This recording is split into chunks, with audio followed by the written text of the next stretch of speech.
Friend Seth, bringing us some somber realities.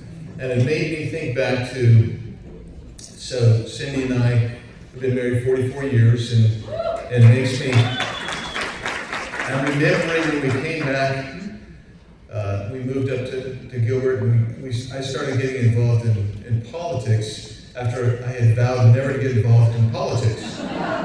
Because it's so ugly. And then, so we got involved in, I've been a precinct committeeman since 1986, and then I was practicing law, and I had a friend call me and say, "Andy, I need you to start coming to do some international legal work with us." And I said, "Okay, what will that entail?" So we go to multilateral institutions and we fight for family values and to protect the unborn. I said, "Wow, that's cool." And I said, "How much would I get paid?" He said, "Well, no, you don't understand. You're going to have the privilege of paying to come with us all around the world. You're going to see the world with us, and we're going to go to these multilaterals and we're going to get our heads beat in every day. So we fight for these values." And so we did. I did that for a number of years, and I remember the first time. I bring it up because I determined after the first conference, I was in Rome, Italy. It was for the creation of the International Criminal Court, which I opposed. But we were there, and our own administration was the Clinton administration, and we could hardly get a word meeting with the delegation. From the official U.S. delegation. And so I'm there, and we're fighting tooth and nail to get bad language out of these documents, because that's how international law works. You're getting language in, you're getting language out.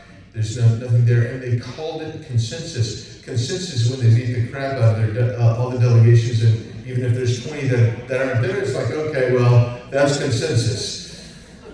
But we worked really hard to remove language this one particular occasion, and it took an all-night battle. I mean, because they went there literally and sat there, opened up till 2 a.m. as the conservative lawyers. There's a bunch of lawyers. I went as a real woman of Canada. That's a different story. That's a different story about how these things work. But we're there, and I'm representing the real woman of Canada, and all the conservatives are sitting there. And finally, the chairperson gets tired, gavels them down, and they're out. And we're elated. We think we've won on this issue. And so the next day, we continue to work on, and then we decide we're going to all go out to dinner to celebrate. And we did. And then the next morning, that language was back in the document. And that's when I learned, and I think Seth was telling us, the left, the radical left, never sleeps and never celebrates. Why do you think they look like they're the most unhappy people on the planet? They want to continually harp on and push on their agenda. And we have that in our own state government. But I just want to, before I get there, I just have to tell you how fortunate we live in an historic time, do we not? Yeah. We have seen in the last 10 or 15 years a real move in this country. And the first move that I'll just briefly address is Donald Trump. Donald Trump is one of a kind. I've told him this before. I said, "Mr. President, you are one of a kind. There's few like you anywhere else," and like Scott was saying, he's busy. And I think there's no Sade song, but I think it's more like this: every day is Christmas, every night is New Year's Eve. That's it's just joyful all the time. And that leads me to just a quick Trump story, because he was busted. I knew he was working on something with China. He was trying to resolve something, so I called him up, as I do frequently, and it's ringing, and I'm thinking, okay, it's going to go to voicemail, and it didn't. It says, "Hello, Andy. Hi, Mr. President. Andy, real busy with she. Only answered because I respect you. Talk to you later.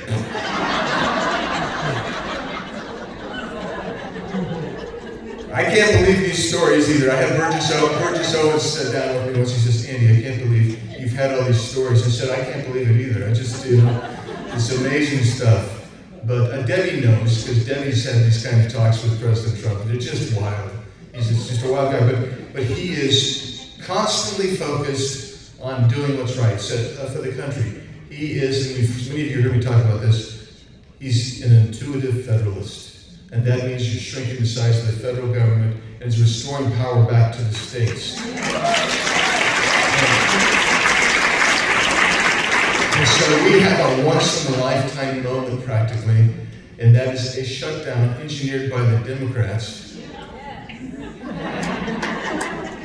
without any intelligible reason why, but they handed everything to President Trump. And thus, the rifts that Scott mentioned today, we had a meeting with Russ Vogt, about 10 days ago. He said, if they shut this down, or when they shut this down, we're going to do some rifts, and we're going to shrink the footprint of the federal government. And that's, I mean, if you go back to that's almost unheard of. I've tried to actually eliminate a program that was a duplicative program, exactly the same program, 2 different agencies, 2 different budgets, and I said, okay, let's eliminate this one. Oh, no, Andy. Oh, no, can't do it. How about this one? No, can't do that either, because they had constituencies built around each one, and that's why you cannot get that done. So the other great movement of our time, that is the direction we wanted to go, it was the Turning Point movement, and it is the Turning Point movement.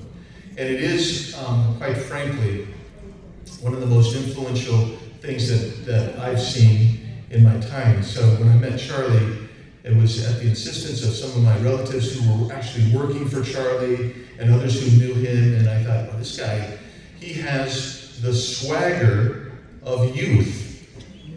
You notice how they all have swagger, right? Or they did before the current indoctrination is taken over. The leftist indoctrination. When the left overtakes you, the only swagger you get is from the lady. I don't know if you've seen this great piece where she's there and she says, if you have a credit card, you're basically taking, you're a freeloader. You're begging, you're getting something for nothing. I'm like, wait a second. There's like 144% interest rate on my credit card. That ain't nothing. But they have this swagger of ignorance. That's the swagger that the left has. And they simply don't understand how life works, and they're going to come at you. So what Charlie did was he would invite the youth, and he was the great purveyor of youth. And when Seth talks about the difficulties, I believe that the Turning Point movement is going to continue, bigger than ever. Yeah. And it's going to continue to bring youth to them. And when the youth come in, they're going to talk and can be convinced, because they're not hearing this. They're not hearing the truth. And Charlie was telling them the truth, and we're going to tell them the truth. And that Turning Point's going to keep going, in my opinion.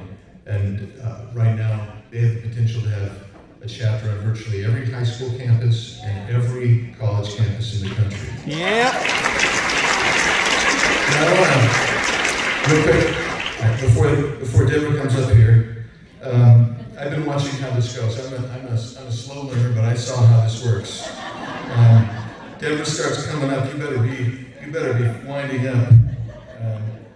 And so, okay, what did I do? Oh, I think I left it on the table, Doc. Don't worry about it. I can remember. I just wrote, Darla, would you please put that down? We've asked everyone to silence their phones, Darla. I don't know what you're doing. And here's the deal. For education it can be twisted any way you want it to twist it. or it can be straight up truth. And I enjoyed Kimberly so much because Kimberly does know how education is supposed to work.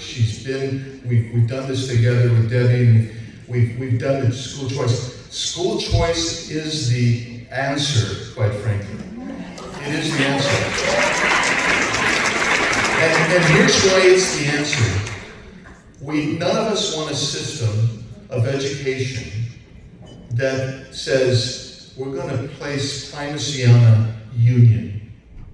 None of us wants an education system that says we're going to place primacy on the administration.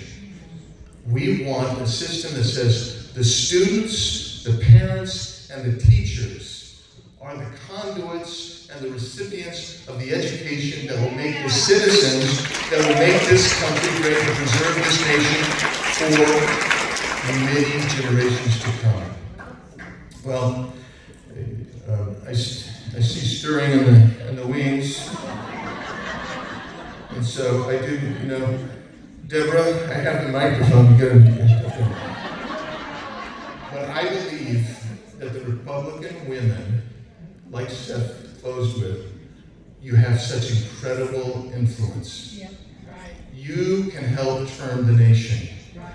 And we are fortunate to be living in a time where it is turning as we speak. If the wheels of time continue to move, they will move inexorably in our direction. It will take every one of us, you and me, concertedly, getting people out. Because ultimately, policy determines lifestyle. And the only way you determine policy is to have power. And no one has understood this better than Democrats and the left. We now know what to do. And Donald Trump has taught us, and I hope and pray that we get everybody out to vote so that we can continue to exercise the power that will make this state great, usher in the golden era of this state. And, I'll just leave it there by saying, this is the country that God has blessed and ordained. God bless you.